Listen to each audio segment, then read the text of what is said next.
Mythology towards alcohol consumption and behavior in an estate community, with special reference to Pitakanda Estate, Mathale, Muthu Krishna Raja Shalini.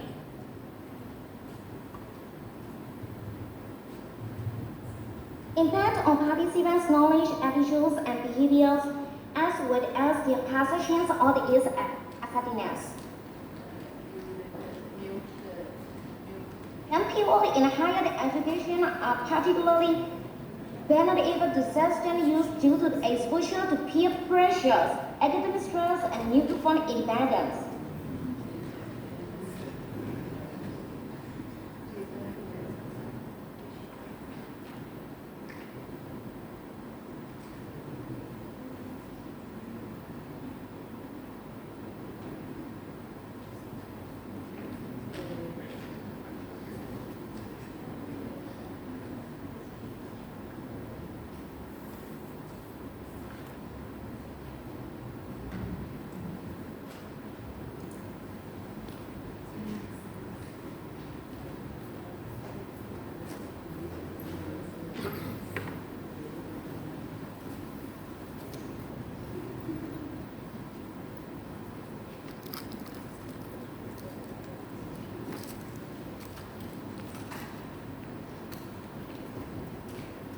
Very good afternoon to everyone. Thank you so much for giving me this opportunity to present my research abstract here. So this is today I'm here to present my abstract for the research study which I did during my undergraduate time in 2021. So my research topic is mythology towards alcohol consumption and behavior in an estate community with special reference to Pitakanda Estate in Mathale. So this would be the outline of my presentation. So this study explores the prevalence of mythology towards surrounding the alcohol consumption and behavior within the Pitakanda Estate in El Kadua plantation. So where the people's belief toward alcohol consumption and behavior are shaped by the social norms and the socio-cultural background. So here specifically I selected Pitakanda Estate Division and Dambalagala Estate Division in El Kadua plantation mainly because of the increasing reports on alcohol-related issues like domestic violence, suicide attempts, child abuse and sexual abuses, and equal consumption of alcohol by male and female, and indirect influence of politicians and alcohol industry to brew illicit liquors in the community. So these are some of the local and global level statistics on the consumption of alcohol per person in liters term. So as you all know, one of the leading causes for death in Sri Lanka is in between the age of 25 to 45 among men is because of alcohol-related diseases like pancreatic cancers, heart attacks, and some other health-related diseases. And among them, 48% of about 4,000 of suicide rate in Sri Lanka are related to alcohol-related abuses. And yes, so let me move into one of the literature review here, because if I touch this part only, you will be able to delve into my research study. So according to the study conducted by Buckley and Samarsingh on alcohol poverty in Sri Lanka, so in their study they indicated that the maladaptive behaviors and unfavorable behaviors toward alcohol consumption is something that occur solely because of the alcohol consumption. And also it is considered as an alcohol-induced behavior, which needs to be forgiven. So these are some statistics on alcohol consumption in estate community. As you can see, there's increasing alcohol consumption in the estate sectors. So as you can see, so there are some literature reviews which I derived from my review on literature in the thesis. So there are some of the authors have indicated the scientific rationale for the alcohol consumption and behavior and the effects of alcohol use and the behavior. So here, some of the authors have indicated that, for instance, the Venet EG in Britannica and the interview given by Dr. Jayasundara, so they say that people consume alcohol to suppress their anxiety in the society and to relax and calm themselves. But on the other hand, the study conducted by Backlin and Summer Singer, they say that people consume alcohol to portray themselves as strong personalities and to show them that they are the strong person in front of their families, neighborhood, and the community. So these are some of the effects of alcohol and behavior associated with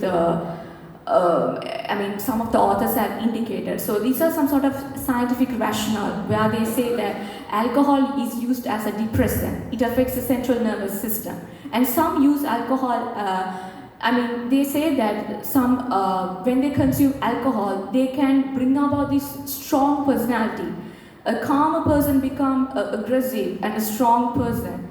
So, and a shy person turning into a bold person. So, if you can look into the bold highlighted area in this literature, you can understand the differences of the alcohol consumption behavior associated with the scientific explanation. So, however, as I told you, it took me to question it gave me a paradoxical question that how can a person bring about a stronger personality and suppress the weaker personality by after consuming alcohol. So it's quite contradictory with the things which they have explained.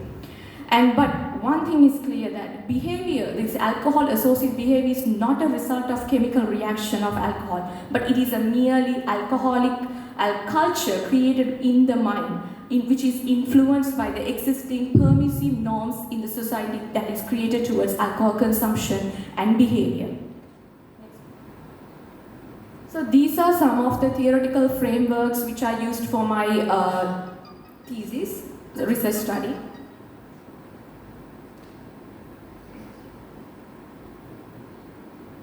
So this is the classical conditioning, and this is how they explain the alcohol consumption and behavior used in the classical conditioning, which I derived from Dr. Nayakara's article. And then the next one is, so these are three factors that influence the social learning, that is the social construction, the social transformation, and the social modernization, how it influences the social learning towards alcohol consumption and behavior.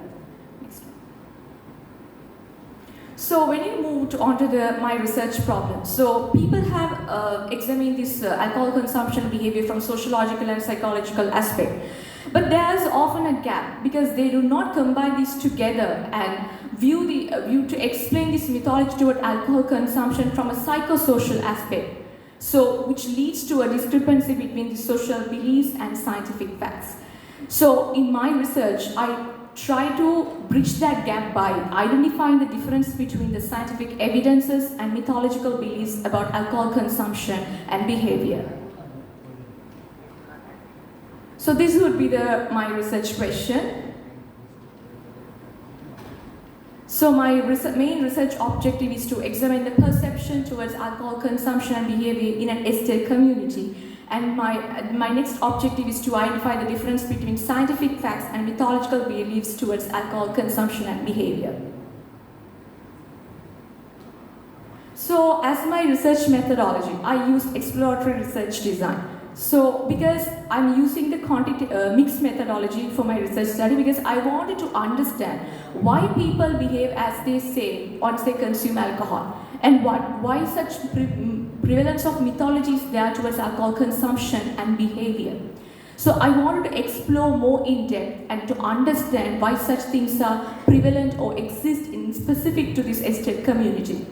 So as a sampling method, I use expert sampling method and snowball sampling method because as my respondents are not directly approachable. So from one respondent to another respondent, I need to get the reference from them only. Based on that only, I was able to approach my respondents because they are afraid to come forward.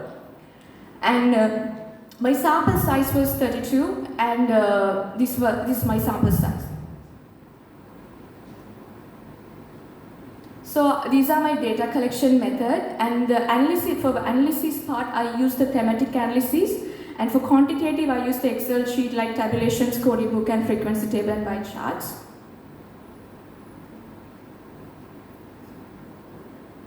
So these are some of the themes which I extracted from the key informants response.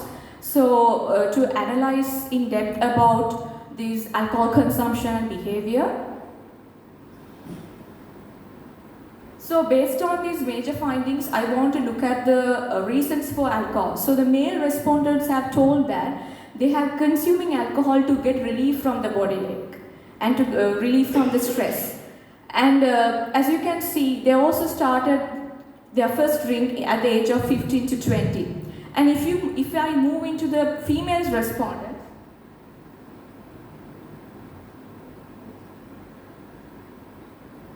so here also you can see they said that their partners consuming alcohol to relieve from the body ache and sometimes for no reason and for pleasure seeking and stress. But as you can see in the scientific way, it's an unpleasant experience once you consume alcohol. But how they can experience such kind of relief once they consume alcohol, which is quite contradictory. So if these women believe that their partners are consuming alcohol because of these reasons, so they are also developing the tolerance to tolerate the unpleasant behavior of their partner once they consume alcohol. They say that, no miss, my husband is behaving in that such manner because he is under the influence of alcohol. If not, he is such a good person. Even though she is beaten to death or even though she is sexually abused or continuously being abused, still they say that my partner is a good person. It's not like they are blaming them, but they are tolerant and they continue to say that my partner does not remember what happened on next day. On next day they don't remember what happened on the previous day once they consume alcohol. So, next, which is also leading to the victimization of domestic abuse. So again, as my major findings, I want to highlight the point that here, the majority of the respondents, the male respondents, they are unaware that they are being victimized of the alcohol consumption and behavior, and they are being victims. Not only they are being victims, their family also becoming the victim of this alcohol consumption and behavior, which is leading to this misconceptions toward the alcohol consumption. Because these are the manipulations and misconception strategies put forward by the alcohol industries, because they are the masterminds who are behind these misconceptions. And scientific versus misconceptions, because I was clearly identified the chemical reaction and the misconceptions prevalent around this alcohol consumption and behavior through this research study, and socio-cultural factors. So this majority of the estate people taking the religious festival as an excuse to consume alcohol. They always say that this festival, marriage festival, puberty ceremony, and so on to consume alcohol as an excuse. And learned behavior. Of course, alcohol consumption is a socially learned behavior, and like I told you, and they are being victim of alcohol, and because of continuous social labeling towards these alcohol consumers, they do not want to overcome this alcohol addiction. Because of continuous social labeling, they are being put into some sort of a frame or confinement, and they always say, what happens even if I come out of this alcohol consumption? People are going to blame me again. So there's no point of coming out of this alcohol addiction, so I'm going to continue drinking. That's what they told me. And the political and industrial influence. So they are using this misconception as a strategy to promote this illicit brewing alcohol like Kasipu toddy within their community. And these misconceptions surrounding the alcohol consumption also contributing to social problems like domestic violence, gender-based abuses, suicide rates, and alcohol-related poverty issues as well. Next one. So this is a framework, conceptual framework, which I developed based on my research finding. Next one. This is another framework which I developed. This is just give an outline what my research tried to portray to the audience.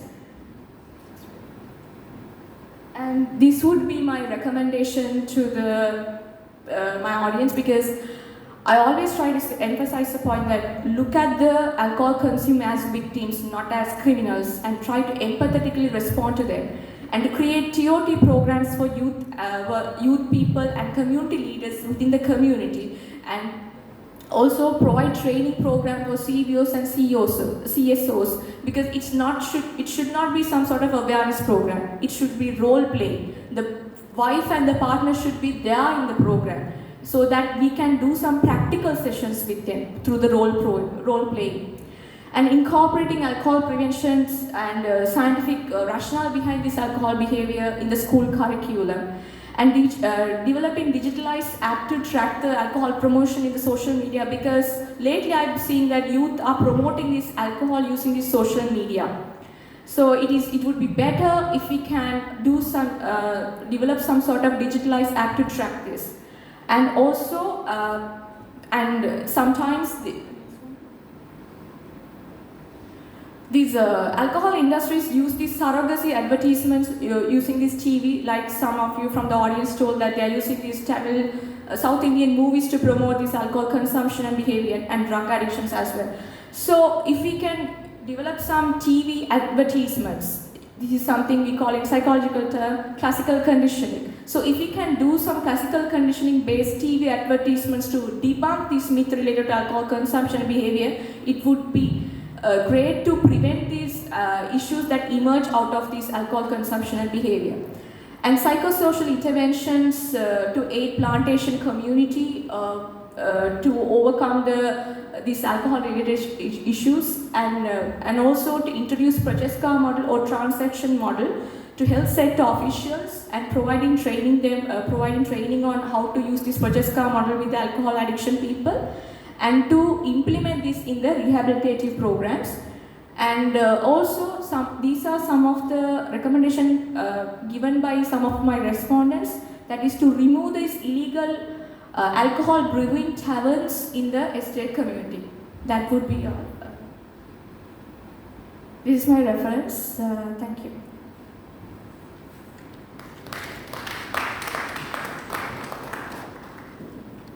Thank you very much, Ms. Shalini Muthukrishna. That was a very interesting presentation on the mythological effects that is perpetuated by the industry, and as you mentioned, political influence over time, which they benefit from directly. Yes, I think you very rightly pointed out that alcohol, the true effects of alcohol are very different from the socially conditioned behavior that results. Yeah. And unfortunately, alcohol is used as a crutch, as an excuse for bad behavior, which needs to be, called out. So you very rightly pointed out. The question is how, as you in your recommendations, you have given a list of different types of interventions we can do to combat this type of myths that are there, and they are pervasive everywhere. They are done not only through the way they advertise, but the way they influence their target audiences, and certainly they are targeting certainly the estate sector. We know that. That's why we have a big problem, because if you will see among all these presentations, you see that there is a common pattern. Yes. They are low income. Yes. They are low education.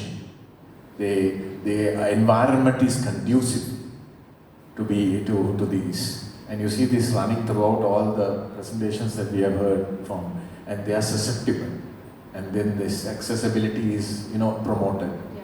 So in that context, for the estate sector of Sri Lanka, what would you say would be the best buy?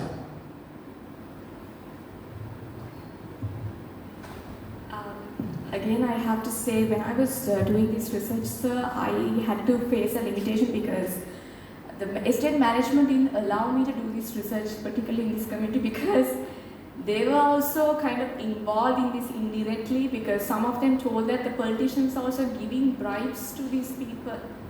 So this is one of the limitations that community is facing, and the community people are afraid to address these issues. So I think from the scratch, as a baby step we can start is we have to start from children to youth, because they are, adults, we cannot easily change their mindset. So if we can start up with the children and youth, from a happy family concept, because directly we cannot make an alcohol prevention intervention there, because it will be quite tricky. So we have to start off with some sort of preventative program, some sort of awareness program. Based on that only, education program only, we can move slowly into some sort of like getting the actual issue, because some of the people didn't reveal what is happening there. So through the children, through the youth, we can provide some empowerment program for them, because if we can empower these people only, they will come forward to address the problem which they are facing with. So in that sense, I think providing a proper education on what the impact of actual impact of alcohol addiction and consumption and behavior would be better, I guess. But I don't think how much it will be successful, because this particular estate, there has been an intervention done long while back by Forum Sri Lanka. So now Forum Sri Lanka is no more here, but I think it has gone now. That effect is not last, it's not sustainable. Just to maintain the sustainability of it, the main target group which we can select is the children and youth. So we have to grab them. Maybe we have to do some programs to attract them. Maybe like some role plays, street dramas, make them the leaders to advocate on behalf of their communities. So if we can do such kind of things, some small initiative, we can go for the bigger, we can catch the bigger fish, I guess. So.